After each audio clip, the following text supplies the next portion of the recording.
RS brothers లో ఆషాఢం KG sale మళ్ళీ మొదలైంది. మరెన్నో క్రేజీ ఆఫర్స్ ఖైదీ చేయండి ఆర్ఎస్ బ్రదర్స్.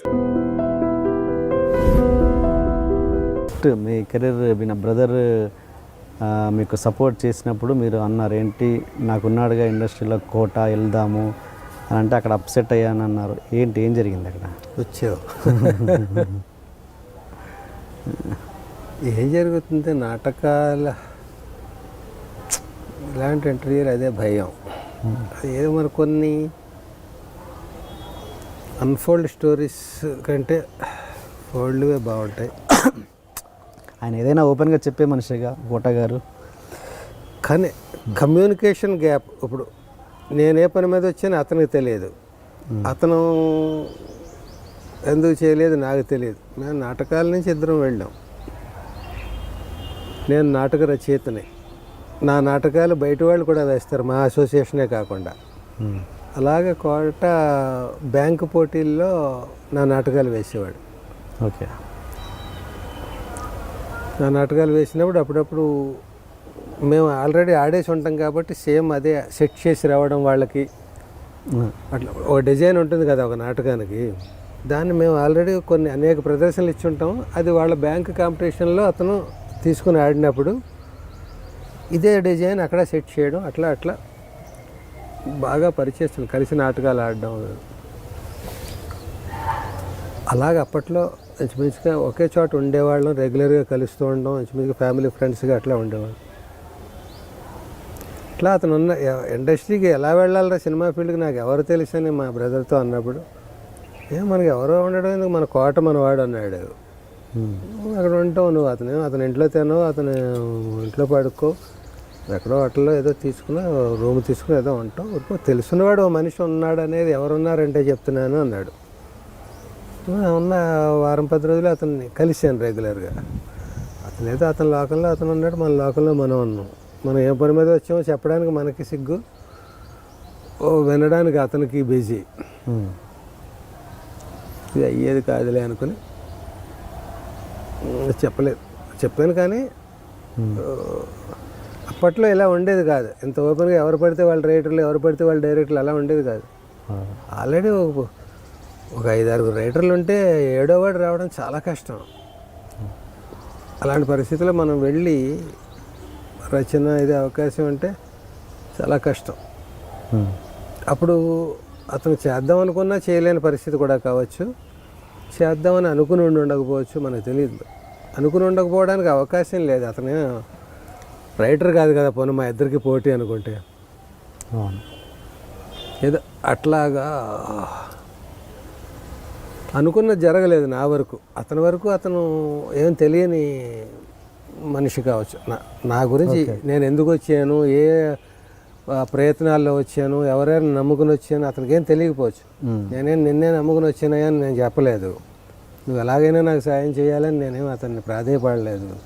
ఏదో మాట వరుసకు రోజు అతను కలిసి ఈ పని మీద వచ్చానని నేను చెప్తూ ఉండేవాడిని. అతను విన్నట్టుండి అది చాలా కష్టం అన్నట్టుగా మనసులో ఏదో ఉండేదేమో. మరి అతను చేయలేని పరిస్థితి. ఎవరికి నన్ను ఇంట్రడ్యూస్ చేసి రైటర్ అని అంటాడు. పైగా నేను కథలు పట్టుకుని ఇండస్ట్రీకి వెళ్ళలేదు. కథలు పట్టుకుంటే అందరూ రండి చెప్పండి అంటారు. మన పేరు వేసినా, మన వాడుకున్నా, ఎక్స్ప్లైట్ చేసినా వినడం వింటారు. నేను డైలాగ్ రైటర్ అంటూ వెళ్తే నీకు డైలాగ్స్ నువ్వు ఏమన్నా జంధ్యాలవనా, లేకపోతే ఆచార్య ఆత్రేయవనా, మణిపూడి వెంకటరమణవనా, ఎందుకు వింటారు, ఎలా వింటారు? ఆ రకంగా డైలాగ్ రైటర్కి అవకాశాలు తక్కువ కొత్త వాళ్ళకి. అప్పుడు డైరెక్టర్లకు కూడా రామగోపాల్ వర్మ గారి పుణ్యం అని పట్ట తర్వాత వచ్చారు. కానీ ఒక అసోసియేట్, ఒక కో డైరెక్టర్ ఏళ్ల తరబడి చేస్తున్నవాడు డైరెక్టర్ అవ్వాలంటే చాలా కష్టం ఆ పీరియడ్లో. అవును. మా ఈవి గారు, కృష్ణారెడ్డి గారు, వీళ్ళ చాలామంది, 25 మంది కొత్త డైరెక్టర్లు వచ్చారు శివ తర్వాత. ఒక రకంగా అది మంచి పరిణామం కదా. ఆ ఫ్లోలో తర్వాత రైటర్స్, కొత్త డైరెక్టర్లు వచ్చినప్పుడు కొత్త రైటర్లు, అలా గేట్లు ఓపెన్ అయ్యాయి అందరికీ. అంతకుముందు చాలా ఇబ్బంది. అక్కడికి వెళ్తే మనం, నన్ను గోస్ట్ వర్క్ చేయమని చాలా మంది సజెస్ట్ చేశారు. నేను ఒక నాటక రచయితను అయ్యి ఉండి, నాకు ఒక ఇమేజ్ ఉండి, ఒక ఫ్యామిలీ ఉండి, ఒక ఏదో చెయ్యాలని ఒక ధ్యేయంతో వచ్చి నేను అలాగా చేయడం నాకు ఇష్టం ఉండేది కాదు. కానీ మరి నాకంటే పెద్ద పెద్ద వాళ్ళందరూ గోష్ఠి వర్కులు చేశారు. అవును. గోష్ఠి వర్క్ చేయడం తప్పు కాదు, అది ఒక శిష్యరికం లాంటిదే కదా గోష్ఠి వర్క్ అంటే. కానీ నాకెందుకో మరి నేను చెప్పాను కదా, నేను కొంచెం సున్నితత్వం, సెంటిమెంట్లు ఇవనుకో, నేను అలా వద్దనుకుని వెళ్ళాను. నేను ఆ ప్రాసెస్లో నేను పెద్ద పెద్ద వాళ్ళకి కూడా నేను చెయ్యనని చెప్పేయాల్సి వచ్చింది.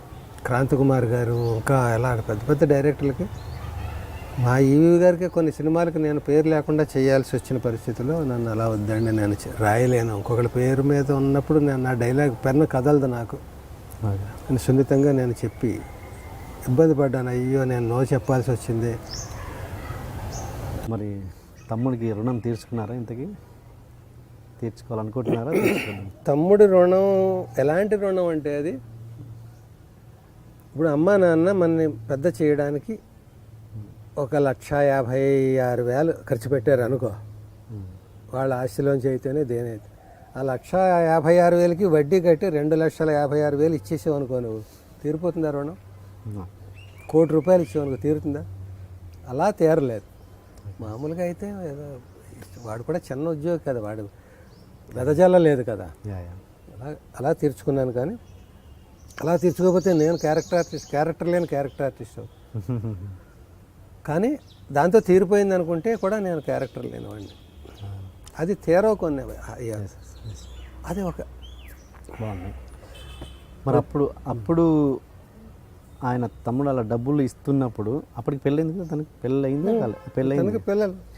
అప్పుడు ఆయన ఫ్యామిలీ నుంచి ఎటువంటి ఇబ్బందులు ఏమైనా పడే వాళ్ళు అంటే ఏంటి ఆయనకి ఇస్తున్నావు మొత్తం అంటే, నేను పాపం డెఫినెట్గా పడే ఉంటారు. ఇప్పుడు అలా చూసుకుంటే ఇంకో రకంగా మాకు 7 అన్నదమ్ములు. 7లో మా రెండో అన్నయ్య, ఇప్పుడు మా ఫాదరు మాకందరికీ ఉద్యోగాలు ఇప్పించడానికి ఆయనే తహసీల్దారో ఇంకోటో కాదు కదా, ఆయన లైన్ వేరు కదా. మేమందరం ఇంగ్లీష్ ఇది డిగ్రీలు చదివాం. మా రెండో అన్నయ్య ముందు హైదరాబాద్ వచ్చాడు. పెద్దన్నయ్య కూడా అప్పటికి ఒక సెటిల్టీ లేదు లైఫ్లో. వాడిని తీసుకొచ్చి కొన్నాళ్ళు ఉంచుకున్నాడు, డిగ్రీ చేయించి జాబ్ ఇప్పించాడు. వాడు రెండోవాడు, మూడోవాడిని తీసుకొచ్చాడు, నాలుగోవాడిని తీసుకొచ్చాడు, ఐదోవాడిని తీసుకొని నన్ను తీసుకొచ్చాడు. మా తమ్ముడు అందరూ 3-4 ఏళ్ళు వాడి దగ్గర ఉండి చదువు. వాడు కూడా మిడిల్ క్లాసే మరి. చదువు వాడి దగ్గర ఉండి, వాడి చిన్న సంవత్సరాల్లో మేము పోను ఒక 3 ఏళ్ళ వాడు వెళ్ళిపోయాడంటే ఇంకో 3 ఏళ్ళ వాడు క్యూ, మళ్ళీ ఇంకో 3 ఏళ్ళ వాడు, ఇలా ఇంతమందిని గట్టెక్కించాడు. సో వాడి త్యాగం వాడిది. మరి వాడి పిల్లలు, వాడి భార్య అనుకుని ఉండొచ్చు, అనుకోకపోవచ్చు. మా వదిన, మా అన్నయ్య కంటే ఎక్కువ వదిన్ని ఎందుకు మెచ్చుకుంటామంటే, అన్నయ్య మనవాడు, వదిన మన ఇంట్లోది కాదు, బయట నుంచి వచ్చింది. ఆమె అర్థం చేసుకుని మమ్మల్ని ఎంత ఎంకరేజ్ చేయడం గొప్ప. అందుకనే తల్లి కంటే గొప్పగా కనిపిస్తారు అలాంటి వాళ్ళు. అలాగే ఇప్పుడు మా మరదలు, వాళ్ళ పిల్లలు, వాళ్ళు వీడు నచ్చ చెప్పాడా వాళ్ళకి, వాళ్ళు అంత ఉదాత్తంగా ఉన్నారా? ఇప్పుడు కూడా ఆ టాపిక్ రాదు. ఎప్పుడో అక్కడ స్పర్ధ వస్తుంది కదా, నీ మీద ఎంత స్పెండ్ చేసాం, నీకు కృతజ్ఞత లేదు, ఇలాంటివి వస్తాయి కొన్ని. అలా ఎప్పుడు లేదు అసలు. లేదు అంటే వాళ్ళకు కూడా గ్రాటిట్యూడ్ ఉంటుంది. ఆ సంస్కారం మా తమ్ముడు వాళ్ళకి చెప్పి ఉండొచ్చు, వాళ్ళు కూడా అలా సంస్కారవంతులు అయ్యి ఉండొచ్చు, పరిస్థితులను అర్థం చేసుకుని ఉండొచ్చు. అది ఎప్పుడో టాపిక్. ఇప్పుడు కూడా హ్యాపీగా నేను నా రెస్పెక్ట్ నాకు అందరూ ఎంత ఇవ్వాలో అంత మించి ఇస్తారు తప్ప చులకనగా ఉండదు. ఏదో వాళ్ళ పిల్లలు కూడా పెదనాన్న నా రెస్పెక్ట్, ఏదైనా నేను మంచి రైటర్నని, యాక్టర్నని, ఇవన్నీ వాళ్ళు కూడా ఆనందాన్ని అనుభవిస్తారు. అది కూడా గర్వకారణం కదా. మా నాన్న ఆ రోజు అలా చేయబట్టి మా పెదనాన్న అలా ఉన్నాడనేది వాళ్ళకు కూడా ఒక ఇది కదా, వాల్యూస్ కదా ఇవి. నేను మద్రాసు పని మీద వెళ్ళాను. అప్పుడు మద్రాసు అని వాళ్ళు, ఇప్పుడు చెన్నై అంటున్నాక.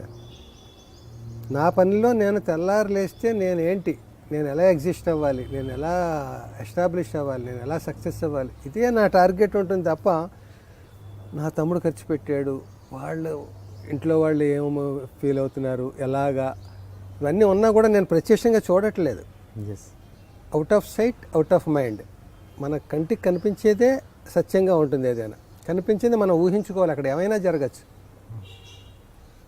కానీ అలాంటిది ఏదైనా ఊహాతీతంగా జరిగితే నాకు అమౌంట్లు రావడం ఆగిపోవచ్చు.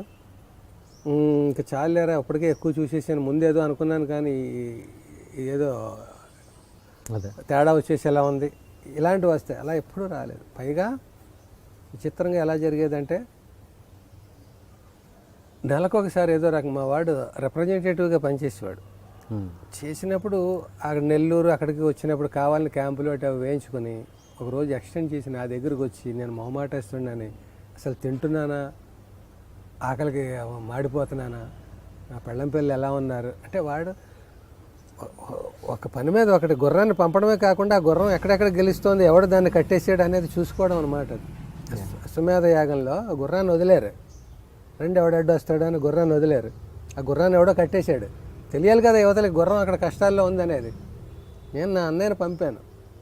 వాడేంటి సక్సెస్సా, ఫెయిల్యూరా, కష్టాలా, తింటున్నాడా, మాడిపోతున్నాడా, రహస్యంగా ఏడుస్తున్నాడా ఏంటి, ఇవన్నీ తెలుసుకోవడానికి వాడు నెలకొకసారి వచ్చి ఆ ఇచ్చే డబ్బు చాలకపోతే ఒక ఏడాది 1000 రూపాయలు ఎక్స్ట్రా ఇచ్చి, ఒక ఏడాది నేను పొదుపుగా ఎప్పటికైనా మళ్ళీ ఇది ఎక్కడి నుంచో తీసుకుంటున్నాం, బాధ్యత ఉంది దీనికని నా దగ్గర మిగిలితే నేను వాడికి వెనక్కి ఇవ్వడం ఏదో అట్లా ఉండేది. అన్నీ కలిసి అవే వాల్యూస్ లైఫ్లో. నేను ఈవేళ సినిమా యాక్టర్ని అయ్యాను, ఎన్ని సినిమాలు చేశాను, ఈవేళ ఏం చేస్తున్నాను, ఇప్పుడు ఏం చేస్తున్నారు సార్ ఇలాంటి ప్రశ్నలు అడుగుతూ ఉంటాను. నేను ఏం చేయట్లేదు, ఏమిటి, ఎవరికి నష్టం, చేసిన దానికి హ్యాపీగా ఉండాలి, అక్కర్లేదు ఫస్ట్ పాయింట్. అలాగా ఇవి లైఫ్లో వస్తుంటాయి వెళ్తూ ఉంటాయి. ఒకటి ఫిక్స్ అయిన తర్వాత ఆ మార్గంలో అనేక కష్ట నష్టాలు వస్తాయి. కానీ ఆ మార్గంలోకి నువ్వు ఏ పరిస్థితుల్లో నువ్వు పెరిగావు, పుట్టావు, ఏ పరిస్థితుల్లోంచి నువ్వు ఎక్కడి నుంచి ఎక్కడికి ప్రయాణం మార్చుకున్నావు, దానికి దారితీసిన పరిస్థితులు ఏంటి, అక్కడ ఆదుకున్న శక్తులు ఏంటి, ఇవే వాల్యూస్. అది అసలు సినిమా. అక్కడికి వెళ్ళాక తెర మీద కనిపించే సినిమా కాదు. దానికి స్క్రిప్ట్ ఎవరు రాశారు, డైరెక్టర్ ఎంత హింస పెట్టి రాయించాడు, ఆ రైటర్స్ పాపం ఎంత స్ట్రగుల్ అయ్యారు, పంచులు లేవయ్యా, పంచులు కావాలంటే వాళ్ళు ఆ పంచుల కోసం ఎంత అవస్థపడ్డారు. ఇవన్నీ ఇప్పుడు లోనికి రాకూడదు అంటాడు హోటల్లో. ఎందుకు రాకూడదు, వాడేమో ఇది రుబ్బేస్తూ ఒంటి మీద బట్టలు లేకుండా నల్లగా ఒకడు వండి ఆ చెమట అంతా అందులో వేసేసి రుబ్బుతూ ఉంటాడు. అది చూస్తే ఎవడైనా తింటాడా? అందుకని లోనికి రాకూడదు అంటాడు. అందులో మిగిలిపోయింది నిన్నటి ఉప్మా అందులో వేసేసి టమాటా బాత్ ఇవన్నీ ఏవో కలుపుతారు వాళ్ళు. ధర్మవరం సుబ్రహ్మణ్యం అన్నాడు, ఫోన్ లేవే వాడు కూడా బతకాలి కదా, జోక్ అది. డాక్టర్ దగ్గరికి వెళ్ళాట, పెళ్ళాన్ని తీసుకుని తనకి కంప్లైంట్. డాక్టర్ చూశాడు, ఓకే ఏదో రాశాడు, నా ఫీజు 1000 రూపాయలు, ఈ మందులు కొన్నాడు. 1000 రూపాయలు చెయ్యిలా పట్టుకు వదిలేసాడండి అన్నాడు. పోలేవే వాడు కూడా బతకాలి కదా అన్నాడు. మెడికల్ షాప్లో కొన్నట. ఆ మెడికల్ షాప్ కూడా ఆ డాక్టర్దే. డాక్టర్లు చంపేస్తారు నన్ను. ఆ మెడికల్ షాప్ కూడా వాడిదే, వాడు బామ్మరిదే ఆవిడదే. మందులు వాడు 2000 బిల్లు వేసాడు. అవ్వా దగ్గు జలుబుకి 2000 బిల్లా, పోలేవే వాడు కూడా బతకాలి కదా అన్నాడు. ఇంటికి వెళ్ళాక అవన్నీ డస్ట్బిన్లో పడేసేటాడు. అవ్వా 2000 3000 డస్ట్బిన్లో పడేసారు, పోలేవే నేను కూడా బతకాలి కదా. అలాగా అందరూ బతకాలి. 2 క్యాప్షన్లు అయ్యా నాకు. ఒకటి బాగా చిరాకు రప్పించేది, ఒకటి బాగా నచ్చింది. మనం జర్నీ చేస్తుంటే లారీలకి వాటికి వెనకాల రాస్తూ ఉంటారు, నన్ను చూసేడాక. నాకు చాలా అసహ్యమైన ఇది, నన్ను చూసి ఏడవగరా. ఆ లారీ మీద మన మీద పడిపోయేలా ఉంటుంది, ఆడిని చూసి అందుకే ఏడవాలి, మీద పడిపోతుందేమో. వాడి దృష్టి ఏంటి, నేను కొత్త లారీ కొనుక్కి వెళ్ళిపోతున్నాను ఏడవగా అన్నట్టుగా కుళ్ళిపోతామని. అది సాడిస్టిక్ ఎక్స్ప్రెషన్. అది నచ్చిన బెస్ట్ క్యాప్షన్ ఒకటి ఉంది. కొన్ని ఆటోల మీద వాటి మీద రాస్తా, అందరూ బాగుండాలి, అందులో నేను ఉండాలి. అంత కన్స్ట్రక్ట్ పాజిటివ్, అందరూ అన్ని సినిమాలు సక్సెస్ అవ్వాలి, నేను కూడా రియాక్ట్ చేయాలి. అది గొప్ప థాట్ అది. అలాగా ఈ దాంట్లో ఇది ఎంటర్టైన్మెంట్. నీ ఇంటర్వ్యూలో నేను కనెక్షన్స్ తెగిపోతూ మళ్ళీ అది ముడిపెట్టడం, అదే కావాలి. వాల్యూస్ ఇవన్నీ చెప్పుకోవడానికి, గొప్పగా ఉండడానికి ఇవే అసలు సినిమా. ఇది అదే ఉంది ప్రయాణం. నువ్వు ఇప్పుడు కీ ఇచ్చే కారు ఉంటుంది, కీ ఇచ్చేసి ఇటు వదిలితే అటు వెళ్తుంది, అటు వదిలితే అటు వెళ్తుంది. అలాగే నేను సినిమా ఫీల్డ్కి యాక్టర్గా వెళ్ళాలనుకుంటే ఇలా వెళ్తాను, నాటకాల్లో ఇంకో ఉంటే అలా వెళ్తాను, ఇంకో గవర్నమెంట్ స్టేట్ బ్యాంకులో నా ఉద్యోగం అయితే అలా పోతాను. అక్కడ పరిస్థితులను బట్టి బతుకుతాను, సక్సెస్ అయినా ఫెయిల్యూర్ అయినా. కానీ ఆ బ్యాంకు ఉద్యోగం రావడానికి నాకు ఎవరెవరు సహకరించారు, ఎన్ని కష్టాలు పడ్డాను, దాంతో ఆ మంచి డబ్బుతో నేను ఎవరెవరిని ఆదుకున్నాను, అది చరిత్ర. సినిమాల్లోకి వెళ్ళి నేను ఏం చేశాను, ఆ వెళ్ళడానికి ఎలా వెళ్ళాను, వెనకాల ఉన్నది ఏంటి, ఎవరెవరి సహాయం ఉంది, ఇది మనం గుర్తుంచుకోవచ్చును కానీ ఇంకోటి కానీ. అండ్ మీ ఇంతకుముందు అన్నారు బ్రదర్ తను ఎక్కడ ఏం చేస్తున్నాడు, రహస్యంగా కన్నీళ్ళు గారుస్తున్నారా అని అన్నారు కదా. అంటే నాకు గుర్తొచ్చింది, మీ అమ్మాయి పెళ్ళి శిల్పకళారామంలో చేశారు. చేసినప్పుడు ఆ అప్పగింతల కార్యక్రమం అయిపోయాక మీరు ఆ చెట్ల చాటుకి వెళ్ళి ఒంటరిగా ఏడ్చారంట. అది చూసి అక్కడ పని వాళ్ళు అంటే ఏంటయ్యా మీరు నవ్వించే వాళ్ళు ఏడుస్తున్నారు అని, అది చెప్పండి ఒకసారి. అసలు ఇది ఇలా గుండెలు తీస్తే ఆంజనేయుడికి సీతారామ లక్ష్మణులు ఉన్నట్టుగా, నేను ఇది నా పర్సనల్ అనుభవం. అది నేను ఎక్కడ చెప్పినట్టు గుర్తులేదు, నీకెలా వచ్చేసింది అనేది. చెప్పండి, శిష్యుండి కదా. కరెక్టే, బాగా అడుగుతున్నావా నువ్వు. మా అబ్బాయిని మా తమ్ముడిని పట్టుకున్నావు, మా అమ్మాయిని. అయితే పెళ్ళి చాలా ఘనంగా చెయ్యాలి. నాకు కొడుకు కూతురు. కొడుకు సినిమా గ్రాఫిక్స్, అది మన బాహుబలి చేసాడు, అంతకుముందు మగధీర, రోబో ఇలా చాలా చేసాడు. వాడు ప్రాజెక్ట్ని బట్టి మారుతుంటాడు కంపెనీ. వాడు కంపోజిటర్, వాడి పోస్ట్ కంపోజిటింగ్ అనేది ఒక సెక్షన్ గ్రాఫిక్స్లో, దాని హెడ్ వాడు ఎక్కడ చేసిన. వీళ్ళందరూ వెలుగులోకి రారు, ఎవడో ఆ హెడ్డే 2-3 పేర్లు వేస్తుంటారు సినిమాల్లో. టీము 100 మంది ఉంటారు, అందులో కొన్ని విభాగాలు ఉంటాయి, ఒక విభాగానికి హెడ్ వాడు. మోర్ దాన్ 10 years వాడు గ్రాఫిక్స్ దాంట్లో ఉంటున్నాడు. సుపాణి వాడి పేరు. సో అమ్మాయి అబ్బాయి అందరూ ఇక్కడే ఉండాలి. నేను అమెరికాకి వ్యతిరేకని కాదు, అభ్యుదయానికి అసలు వ్యతిరేకని కాదు, కానీ అభ్యుదయం అంటే అమెరికా అని కూడా నేనేం ఫిక్స్ అవ్వను. అభ్యుదయం అనేక రకాలుగా ఉంటుంది. అమెరికా వెళ్ళడం కూడా అభ్యుదయమే కావచ్చు, కానీ అమెరికా వెళ్ళడం మంచిగా చెడా అనేది ఇప్పుడు టాపిక్ కాదు. అది అభ్యుదయం అనుకుంటే అమెరికా కాదు, ఎక్కడికి అసలు బొంబాయి కూడా పంపద్దు. నా కొడుకు కూతురు నేనున్న చోటే ఉండాలి. ఒక పండగ వస్తుంది, ఒక కష్టం వస్తుంది, ఒక సుఖం వస్తుంది, ఇలా చిటికేస్తే రావాలి. వాళ్ళు రాలేని పరిస్థితులు ఉంటే నేను వెళ్ళి చూసి రావాలి. ఇలాంటి మెంటాలిటీ ఉన్నది ఇద్దరు. ఇదివరకు మేము 7 అన్నదమ్ములు అక్క అని చెప్పుకుంటున్నాం. అంతమంది ఉంటేనే మమకారాలు అలా ఉండేవి ఆ రోజుల్లో. ఇప్పుడు ఉన్నది ఒక కొడుకు కూతురు, వాళ్ళకి ఇంకెంత మమకారం. ఇప్పుడు అలా 7 8 పెంచలేక కదా ఇవాళ పరిస్థితులు మారి, పైగా చోటు లేదు. ఇదే ప్రపంచం అనే ఇంటిలో ఇంతమంది పట్టరు. అందుకని దేవుడు తగ్గించేసాడు. ఇలా ఒకరు ముద్దు 2 హద్దు అని. ఈ ఒకరిద్దరినే పెంచడం కష్టమైపోతుంది. టార్గెట్స్ వెళ్ళిన అమెరికా దాకా పంపాలి. అమెరికాయే టార్గెట్ అయిపోయింది, ఏంటో అర్థం కాదు. ఓకే, ఏదైనా కాలమాన పరిస్థితులను బట్టి. మా రోజుల్లో బేకాం చదివితే వాడు బాగా బతికేస్తాడు, వాడికి అకౌంట్ ఇది వచ్చేస్తుంది, ఇంకోటి వచ్చి బేకాం ప్రతి ఇంట్లో 7 అన్నదమ్ములు అయితే 6 బేకాములే. ఒకడు బీఎస్సీ అయ్యి బాబా, బీఎస్సీ అనేది డిఫరెంట్గా ఉండేది. ఇప్పుడు అందరూ బీటెక్ ఎంటెక్, అది ఇవి. కొన్నాళ్ళు డాక్టర్ ఇంజనీర్. ఇప్పుడు డాక్టర్ లేడు, ఇంజనీర్. ఎందుకంటే అమెరికా వెళ్ళాలంటే డాక్టర్ కంటే ఇది ఈజీయో మరి ఏంటో. ఓకే, అనేక వృత్తులు ఉన్నాయి, అనేక అవసరాలు ఉన్నాయి, అనేక విలువలు ఉన్నాయి, అనేక అవసరాలు ఉన్నాయి. అందరూ మరి అమెరికా వెళ్ళిపోతే ఎట్లా? అమెరికాని డెవలప్ చేయడానికి ఇండియా లేదు ఇక్కడ. ఇదేం దానికి సప్లయింగ్ కంపెనీ కాదు ఇండియా అనేది. ఇండియాకు ఒక సంస్కృతి ఉంది, ఒక ఐడెంటిటీ ఉంది, ఒక ఘనత ఉంది, ఒక గొప్ప మేరా భారత్ మహాన్ అని ఉంది. ఈ భారత్ మహాన్ దేనికోసం ఉంది? ఇండియాని డెవలప్ చేయడానికి. ఇదేం ఏజెంట్ కాదు, బ్రోకర్ కాదు, ఇది రా మెటీరియల్ తయారు చేసే ఇది కాదు. ఎందుకు ఉంది మరి అది అక్కడ అమెరికా అనేది? ఇక్కడ పరిస్థితులు బాగులేక. ఇప్పుడు నేను పల్లెటూరులో పుట్టాను.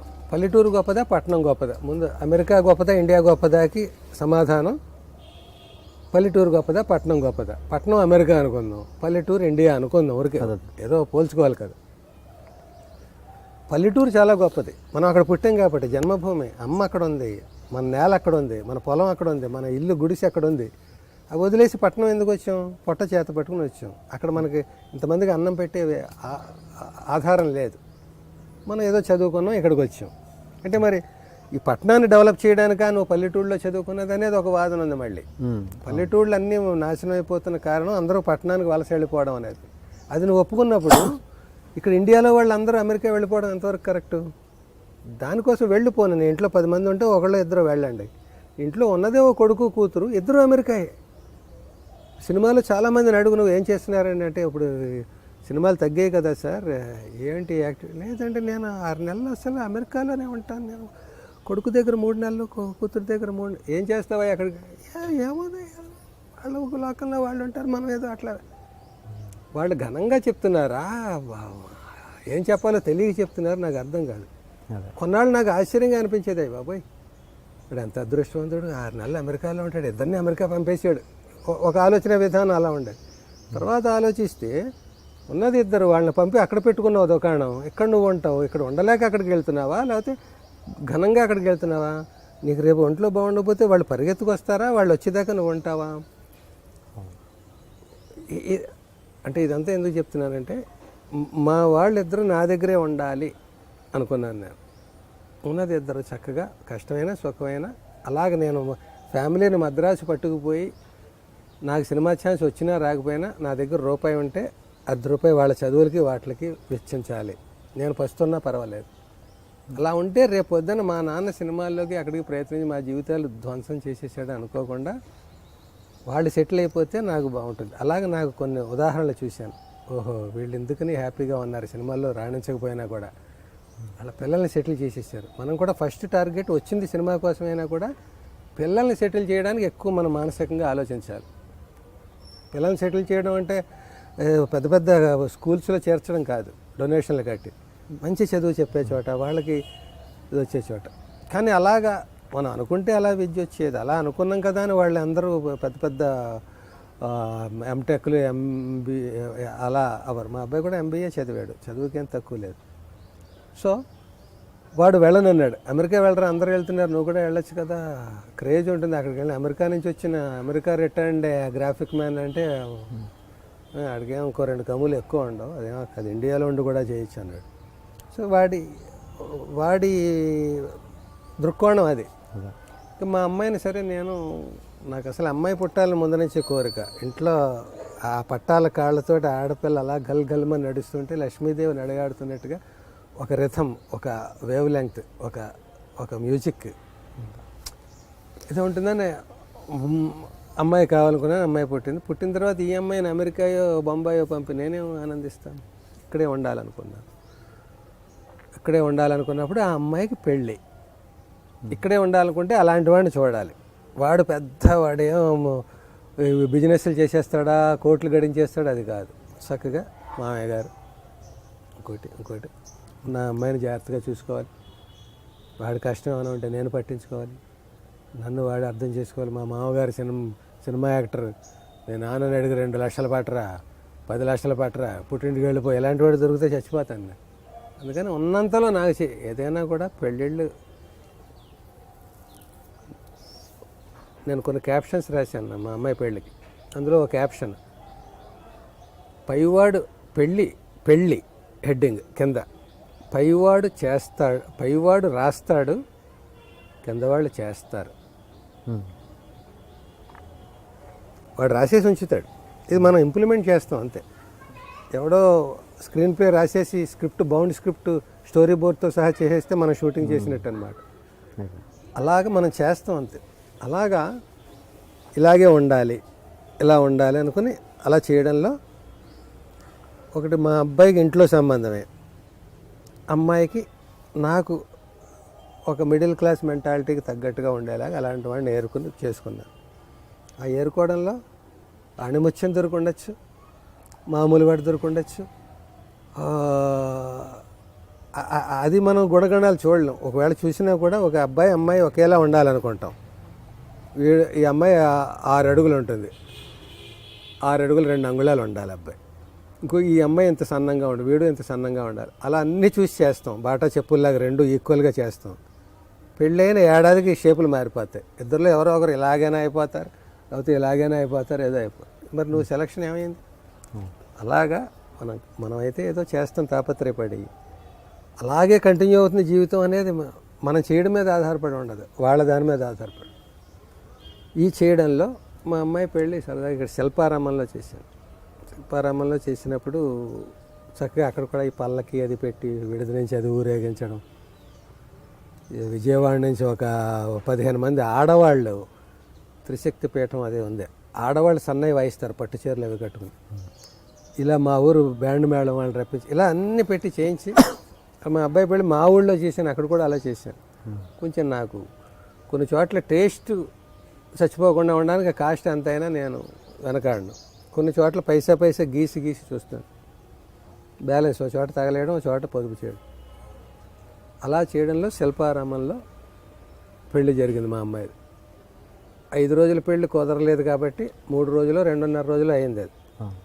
అన్ని ఫార్మాలిటీస్ అన్నీ. ఇంకా అప్పగింతలు అనేది ఒక ఘట్టం.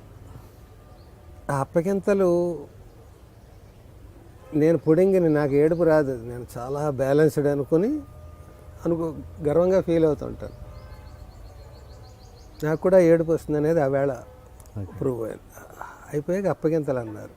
వాళ్ళ వ్యాన్నో బస్సో ఏదో ఒకటి మాట్లాడారు, అందులో అందరూ ఎక్కారు. మా అమ్మాయి కూడా బాయ్ అది హ్యాపీగానే చెబుతుంది, ఊళ్ళోనే కదా, అయినా కూడా దానికి ఇంకా అంత లోపల ఉందేమో దానికి బాధ తెలియదు, కానీ చెప్తుంది, వెళ్ళిపోతుంది. నాకు వచ్చేస్తుంది ఇంకా లోపల నుంచి అలా ఫౌంటైన్ స్విచ్ వస్తుంది. ఎటు వెళ్ళాలో నాకు చుట్టూ జనాలు ఉన్నారు, బాగుండదు. సినిమా యాక్టర్ నన్ను చూస్తే అందరు నవ్వే ఫేస్ ఇమేజ్లో ఉన్నాను అప్పట్లో. ఇదన్నీ దృష్టిలో పెట్టుకుని ఎక్కడో అవుట్లెట్ కావాలి, ఎటో పారిపోవాలని అటు చూసి ఇటు చూసి ఇలాంటి పొద ఏదో ఉంటే అక్కడ పడిపోతుంది మన కన్నీరు అంతా. ఎక్కడికి వెళ్తుంది అది? ఈ ఊళ్ళోనే. ఇప్పుడు కావాలంటే వెనకాల నేను ఆ బస్సులో ఎక్కి కూర్చోవచ్చు, కానీ ఒక డెప్త్గా ఆలోచిస్తే పైపైన కాకుండా ఇన్నాళ్ళు పెంచి కలలు కానీ ఇలా చేసి ఈ ఊళ్ళోనే ఉండాలి, పట్టాలు గలగలమనాలి, ఇది అది ఎన్ని అనుకున్న నేను వెళ్ళిపోతుంది. అది ఆ తాడు స్ట్రెచ్ అయిపోతుంది. అది అదే నేను లెక్కలేసుకుని ఏడవలేదు, ఇంకా ఏడవచ్చు, ఇంకా అప్పుడే కాదు, కాసేపు అయ్యాక ఏడుద్దాం అనేది ఏం కాదు. అది క్యాలిక్యులేషన్ అది అట్లా వచ్చేస్తుంది. అక్కడికి వెళ్ళి ఏడుస్తుంటే ఇలా తుడుచుకుంటున్నాను, వాళ్ళు వెళ్ళిపోతాను, మళ్ళీ అటు వెళ్ళాలి, నేను చెయ్యి ఊపాలి, చెయ్యి ఊపితే మధ్యలో చెప్పకుండా వచ్చేసాను. చూసి ఇక్కడి నుంచి అక్కడికి వెళ్దాం అనుకోండి, తుడుచుకోబోతుంటే ఆ చుట్టూ ఇలాగ చూడు, సినిమాల్లో చూస్తుంటారు కమెడియన్లు అందరూ అలా చూస్తారు, అలా ఈ పొదల చాటు నుంచి అలా పనివాళ్ళు అక్కడ శిల్పారామం ఆడాళ్ళే 15-20 మంది అలా చూస్తున్నారు.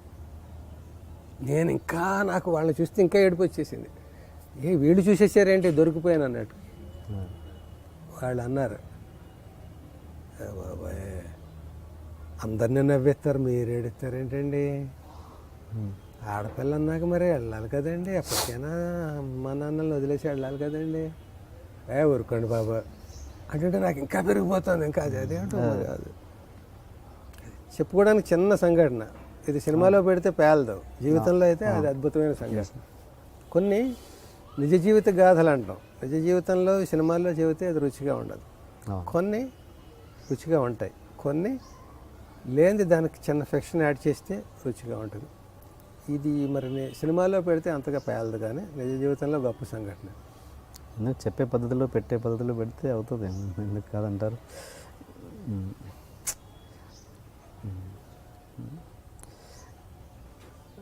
నేను మోర్ సెంటిమెంటల్ ఏమో అనిపిస్తుంది నాకు. సున్నితత్వం అంటామే. ఒకడు నా జాతకం చూసి అన్నాడు, ఏదో ఎవరో మా అన్నయ్య గారు అబ్బాయి, బాబాయ్ పలానా చోట మా వాళ్ళ అమ్మ తరఫు వాళ్ళు ఎవడో చెప్పింది జరుగుతుంది, భలే చెప్తాడు, రా. నాకు ఎందుకురా ఇప్పుడు జాతకం, నేను రాను. కాదు, సినిమా ఫీల్డ్లో ఉన్నావు, నీ ఫ్యూచర్ ఎలా ఉంటుందో తెలుసుకుంటే బాగుంటుంది కదా. బాగోలేదని చెప్తాడు, 20 ఏళ్ళు బాగోలేదు అంటాడు, ఏడుస్తే ఇంట్లో కూర్చోనా ప్రయత్నాలు మానేసి, లేకపోతే నీకు ఇంకో 30 ఏళ్ళు తిరుగులేదంటాడు. నేను ఇలా కాలుతో తన్నుతూ పోనా, నాకు తిరుగులేదని. అది మనం పని చేసుకుంటూ పోదాం, బాగుండడం బాగోలేకపోవడం 2 పగలు రాత్రిలో జరుగుతూ ఉంటాయి.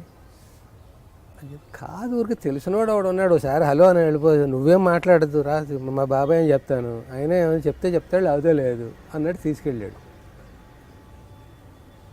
నేను వచ్చిన పని నేను చెప్పలేదు, వాడు చెప్పలేదు. ఆయన ఏదో ఉపాసకుడు, దేవి ఉపాసకుడు, అంటే రోజు ఆ అమ్మవారిని కొలిచి మధ్యలో వచ్చాడు, ఒక్కటే మాట అన్నాడు,